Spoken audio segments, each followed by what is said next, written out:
दोस्तों, ब्रह्मांड की यह अचंभित करने वाली दुनिया कई करोड़ों अरबों किलोमीटर लाइट ईयर में फैली हुई है। और यह भी एक कड़वा सच है कि हम इंसान कभी भी पूरे ब्रह्मांड को एक्सप्लोर नहीं कर पाएंगे। कभी आपने अपने घर की छत से खड़े होकर आसमान की ओर देखा होगा और ये चमकते हुए सितारे आपको नजर आते होंगे। उनमें से कई तो ऐसे हैं जो हमारी पृथ्वी से कई गुना बड़े हैं और ये हमसे इतनी दूर हैं कि हमारे सूरज का सबसे नजदीकी तारा भी हमसे 4 प्रकाश वर्ष की दूरी पर है। तो दोस्तों, आज हम सांसारिक दुनिया से बाहर निकलकर ब्रह्मांड के ऐसे लंबे सफर की ओर निकलने वाले हैं जिस सफर में हम हमारे नीले ग्रह से दूर जाकर हमारे पड़ोसी ग्रहों की दुनिया, तारामंडल, उल्कापिंड और विशाल गैलेक्सियों से होते हुए विस्फोट होते सुपरनोवा के पास से होकर गुजरेंगे, जहां में ब्लैक होल की अचंभित कर देने वाली घटनाएं भी नजर आएंगी। हम पृथ्वी से लेकर ब्रह्मांड के अंत तक की यात्रा करने वाले हैं। हालांकि ये वीडियो पूरी डॉक्यूमेंट्री है, तो बस आप आराम से बैठिए और इस ब्रह्मांड की यात्रा का लुत्फ उठाइए। आप देख रहे हैं फ्यूचर साइंस यूट्यूब चैनल।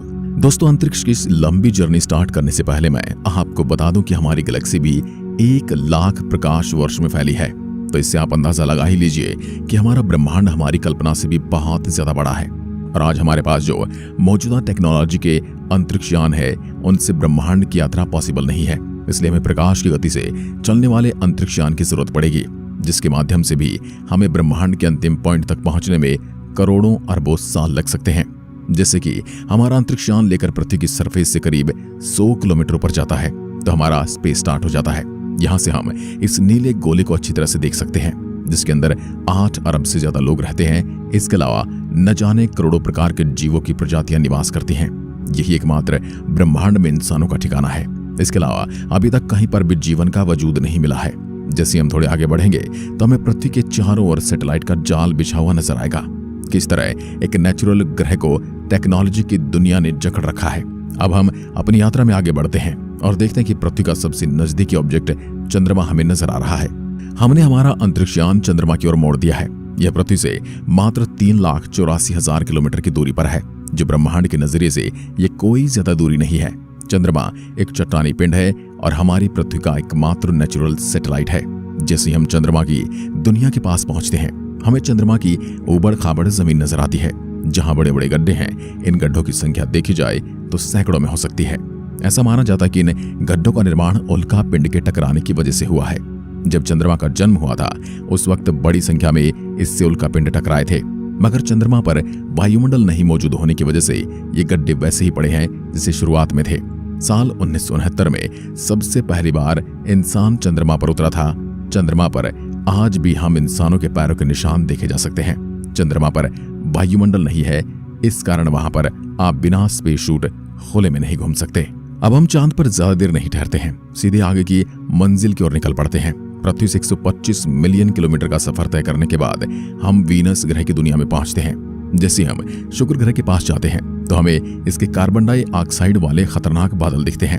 अगर उन बादलों के अंदर झांक कर देखा जाए तो इसकी पथरीली बंजर और ऊबड़ खाबड़ जमीन नजर आती है। शुक्र ग्रह की दुनिया में हजारों ज्वालामुखी मौजूद हैं जो लगातार आग उगलती रहती है और यहाँ का तापमान भी तपा देने वाला है। शुक्र ग्रह का वायुमंडल अधिकतर कार्बन डाइऑक्साइड से मिलकर बना हुआ है।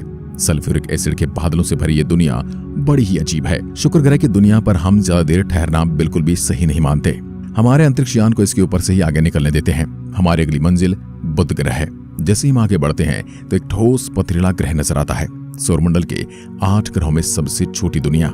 जब हम बुध ग्रह के नजदीक से होकर गुजरते तो हमें एहसास होता है कि जैसे हम चंद्रमा पर आ गए हैं, क्योंकि बुध ग्रह की जमीन भी चंद्रमा की तरह ही गड्ढों से भरी है और ऐसा लगता है जैसे यह जगह कई सालों से एकदम शांत पड़ी है। बुध ग्रह के पास बहुत ही हल्का वातावरण है, इस कारण यहाँ पर मौसम का कोई भी अनुभव नहीं होता। बुध ग्रह की जमीन पर बहुत बड़े बड़े गड्ढे मौजूद हैं, कहीं गड्ढे तो सैकड़ों किलोमीटर बड़े हैं। कई जगह पर हमें सपाट मैदान भी नजर आते हैं। बुध ग्रह का अधिकतम तापमान 427 डिग्री सेल्सियस है।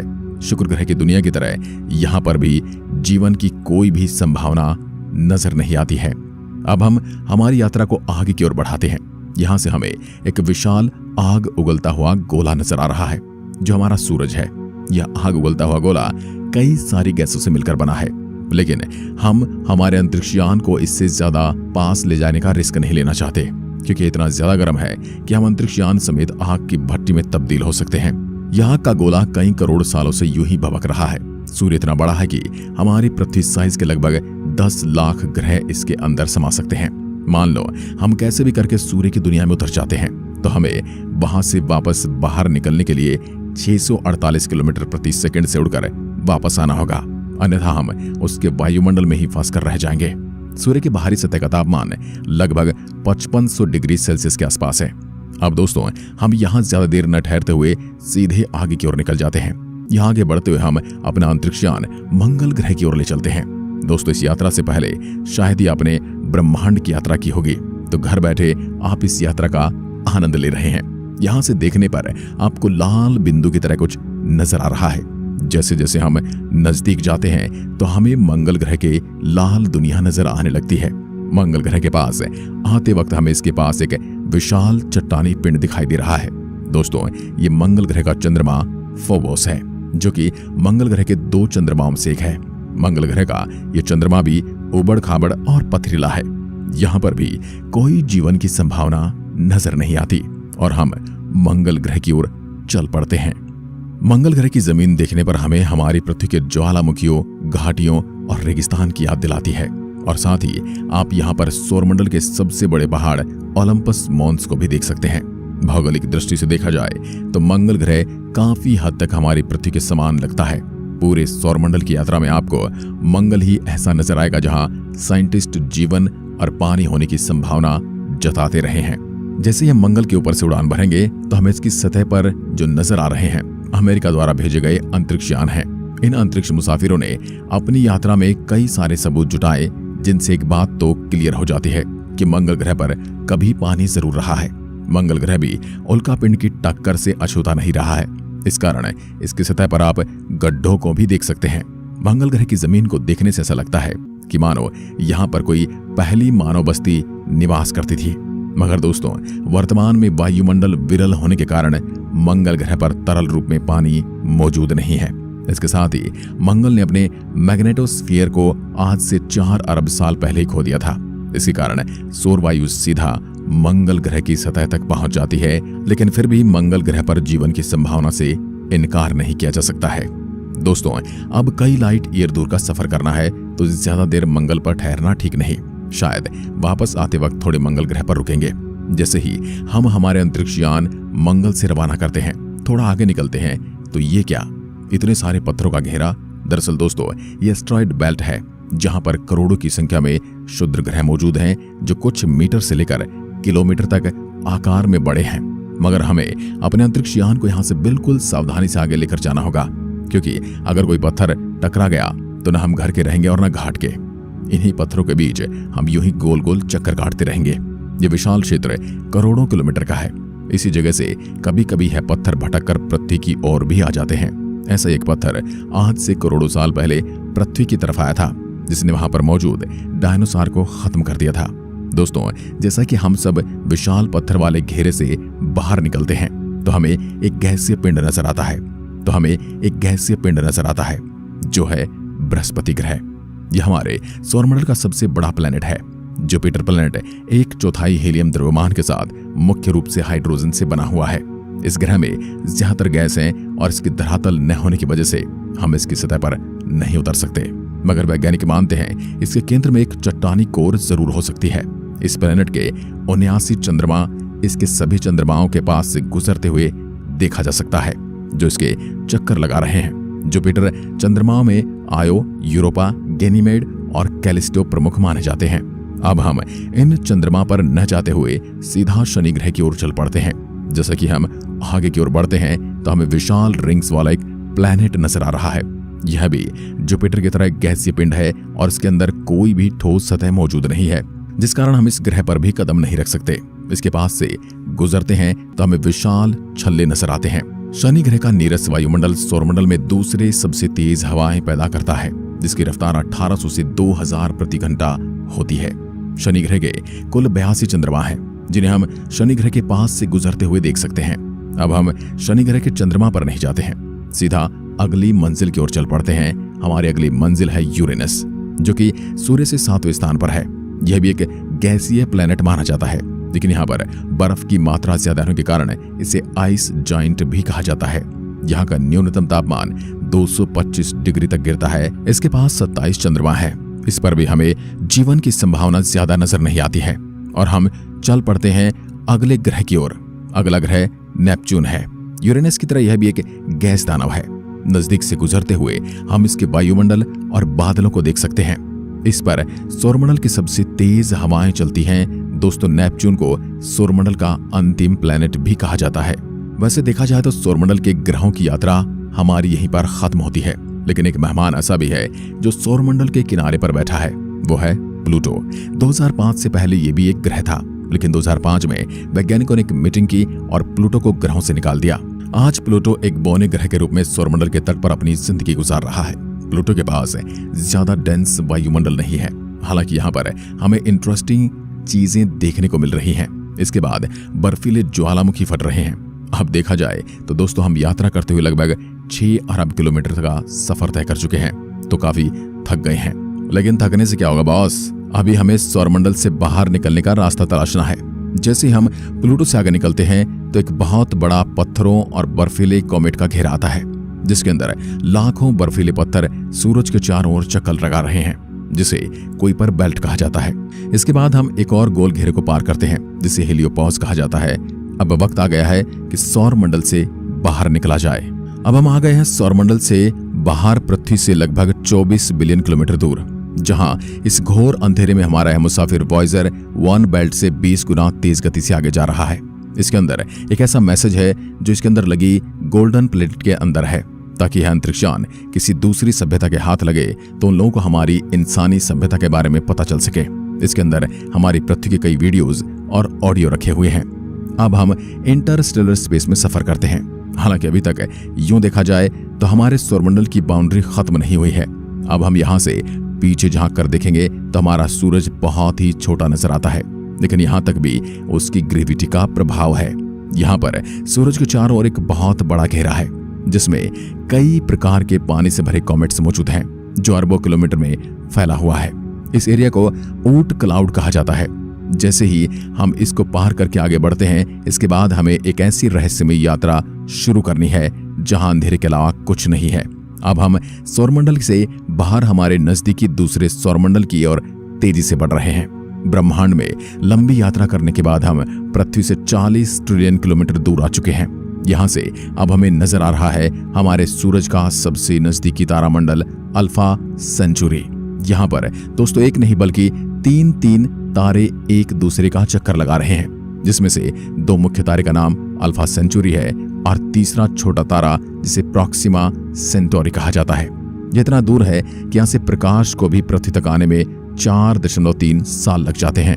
इसमें से अल्फा सेंचुरी बी स्टार के चारों ओर एक ग्रह चक्कर लगा रहा है, जो कि गोल्डीलॉक्स जोन के एरिया में आता है। इसलिए हो सकता है इस ग्रह पर जीवन मौजूद हो और इसका वातावरण भी काफी हद तक पृथ्वी के जैसा ही हो सकता है, लेकिन हमें बहुत लंबा सफर करना है, इसलिए यहाँ रुकना ज्यादा ठीक नहीं। फिर हम पहुंचते हैं पृथ्वी से 20 प्रकाश वर्ष की दूरी पर मौजूद एक तारामंडल के पास। इसका नाम है गिल्स 51i। यह तारा भी हमारे सूरज की एज का ही है, लेकिन यहाँ पर इंटरेस्टिंग बात यह कि इस तारे के चारों ओर एक ग्रह चक्कर काट रहा है। अब हम उसके ऊपर से उड़ान भरते हैं तो हमें दिखाई दे रहा है कि यह बिल्कुल पृथ्वी के जैसा लग रहा है। यहाँ का औसत तापमान 40 डिग्री सेंटीग्रेड हो सकता है। इस ग्रह के अंदर किसी प्रकार का जीवन हो, लेकिन फिलहाल हम इससे आगे बढ़ जाते हैं। लंबी यात्रा के बाद हम पृथ्वी से 445 प्रकाश वर्ष दूर पहुंचते हैं। यहाँ से हम 7 स्टार सिस्टम को देख सकते हैं। ये वही है जिसे हम पृथ्वी से भी खुली आंखों से देखते हैं, लेकिन इन तारों में यहाँ पर आने के बाद खास बात ये देखने को मिलती है कि तारे नीले चमक लिए हुए हैं, यानी एक प्रकार से है नए और ऊर्जा से भरपूर तारे हैं। यहाँ से आगे बढ़ते हुए हम 1300 लाइट ईयर दूर पहुंचते हैं, जहां में गैस व धूल के विशालतम काले बादल नजर आ रहे हैं। ये कोई स्टार नहीं है बल्कि कोई प्लेनेट है, जबकि हजारों प्रकाश वर्ष में फैला यह मलबा नए तारों को जन्म दे रहा है। इसका नाम ओरियन मॉलिक्यूलर क्लाउड है। वह हम अपने विमान को इस विशाल नेबुला के अंदर लेकर चलते हैं, जहां चारों ओर भयंकर गर्म गैस और धूल के घने बादलों के रूप में विशाल फैले हुए बादल हैं। साथ ही बादल ग्रेविटी से गेंद के आकार में चक्कर काटते हुए विशाल गैसीय पिंड का निर्माण कर रहे हैं, जिसके भीतर गर्म गैसें 2000 किलोमीटर प्रति घंटा की रफ्तार से चक्कर काट रही हैं। दोस्तों, घूमती हुई गैस का डस्ट और घना होता जा रहा है, जिसमें इन गैसीय पिंडों का आकार बड़ा होता जा रहा है। हम अंतरिक्ष यान से बाहर झांककर चारों ओर देखते हैं तो यह हाल चल रहा है। सच में यहाँ लाखों तारों का निर्माण हो रहा है। कह सकते हैं कि यह तारों की फैक्ट्री है। अब दोस्तों, वैसे तो हम इस हर सौरमंडल में जाकर देखेंगे तो वीडियो बहुत बड़ी हो जाएगी, क्योंकि यहाँ पर लाखों करोड़ों तारे हैं और इनके अंदर न जाने कितने सारे प्लैनेट हैं। अब हम अपनी यात्रा को आगे बढ़ाते हैं, लेकिन ये क्या हो रहा है? ऐसा लग रहा है मानो कोई अदृश्य शक्ति ब्रह्मांड में हमें खींच रही है, लेकिन हमारे आसपास तो बिल्कुल अंधेरा है। दोस्तों, दरअसल यह ब्लैक होल है, जिसकी ताकत के आगे कुछ भी नहीं बचता है। इस महादानव के अंदर जो भी जाता है वह कभी वापस लौट कर नहीं आता। यहाँ तक कि प्रकाश भी वापस इसके अंदर से बाहर नहीं आ सकता। हमें इससे बचने के लिए बहुत बहुत ज्यादा दूर रहना पड़ेगा। गलती से भी इसके नजदीक गए तो हमारा अंतरिक्ष यान तो क्या, इसके सामने बड़े बड़े तारे भी नहीं बच पाते। यहाँ तक कि यह दानव पूरे ब्रह्मांड को निगलने की क्षमता रखता है। ब्लैक होल के अंदर क्या है यह आज भी किसी को पता नहीं। अब ज्यादा देर तक हम यहाँ नहीं रुकते हैं, कहीं हमें ये खींच न ले। ये लो, अब हम आ गए गैलेक्सी से बाहर। हमारी गैलेक्सी ही इतनी बड़ी है कि इसके एक छोर से दूसरे छोर तक लाइट को भी जाने में 1 साल लगते हैं। और आपको पता है कि लाइट की स्पीड कितनी है? 1 सेकंड में 3 लाख किलोमीटर। हमारी गैलेक्सी के अंदर 150 अरब से ज्यादा तारे हैं। इसके अंदर 1 करोड़ के आसपास ब्लैक होल हैं। मिल्की वे गैलेक्सी के अंदर हमारी पृथ्वी इस जगह पर है। दोस्तों, हमारा घर पृथ्वी एक छोटा सा डॉट है जो पूरे सौरमंडल से बाहर जाकर देखें तो ठीक से दिखाई भी नहीं देता। और जब गैलेक्सी में अपन देखेंगे तो हमारा सौरमंडल भी ठीक से नहीं दिखता है। तो आप समझ लीजिए कि हम इस ब्रह्मांड में हमारी हैसियत क्या है। मान लीजिए इस बड़ी गैलेक्सी में हमारा सौरमंडल भी खत्म हो जाए तो क्या फर्क पड़ेगा। अब हमारी यात्रा को आगे बढ़ाते हुए इंटरगैलेक्टिक स्पेस में पहुंच चुके हैं। यहाँ से हम 2.5 मिलियन प्रकाश वर्ष की दूरी पर एंड्रोमेडा गैलेक्सी को देख सकते हैं, जो हमारी गैलेक्सी से बहुत ज्यादा बड़ी है। इसके अंदर 400 अरब से भी अधिक तारे हैं और एक दिन ये गैलेक्सी हमारी मिल्की वे से टकरा जाएगी, लेकिन यह कारनामा आज से 6 अरब साल बाद होगा। अब यहाँ से आगे बढ़ते हुए हम करोड़ों अरबों गैलेक्सियों को देख सकते हैं। इसमें से ज्यादातर गैलेक्सियां तो हमारी गैलेक्सी मिल्की वे से कई गुना आकार में बड़ी हैं। इन अरबों गैलेक्सियों को खरबों खरब तारे हैं और यह करोड़ों गैलेक्सी जिस चीज का एक हिस्सा है वो है हमारा ब्रह्मांड। अब इसमें हमारा वजूद तो क्या ही दिखेगा, क्योंकि यहाँ तो गैलेक्सी ही डॉट के समान नजर आ रही है, लेकिन ये गैलेक्सियों का जाल हमारे दिमाग में न्यूरॉन की तरह लगता है। शायद यही ब्रह्मांड का दिमाग है जिस पूरे ब्रह्मांड को चला रहा है। दोस्तों, क्या इन गैलेक्सियों की तरह ही ब्रह्मांड का भी कोई एक महाझुंड हिस्सा है या फिर इसके बाहर कुछ नहीं है? इसके बारे में किसी को नहीं पता। हो सकता है कि ऐसे ही लाखों ब्रह्मांड हो जिसे हम मल्टी यूनिवर्स कह सकते हैं। इसके बाहर हम कुछ नहीं कह सकते और न ही शायद इसके बारे में कभी जान पाएंगे, क्योंकि इसके बाहर के ब्रह्मांड की लाइट हम तक पहुंच भी नहीं पा रही है। दोस्तों, अब मुझे लगता है कि हमारी यात्रा बहुत लंबी हो चुकी है।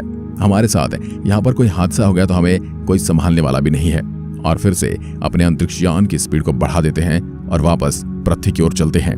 तो आज की यात्रा आपको कैसी लगी कमेंट बॉक्स में लिखकर जरूर बताएं और चैनल फ्यूचर साइंस को सब्सक्राइब जरूर करें। धन्यवाद। जय हिंद, जय भारत।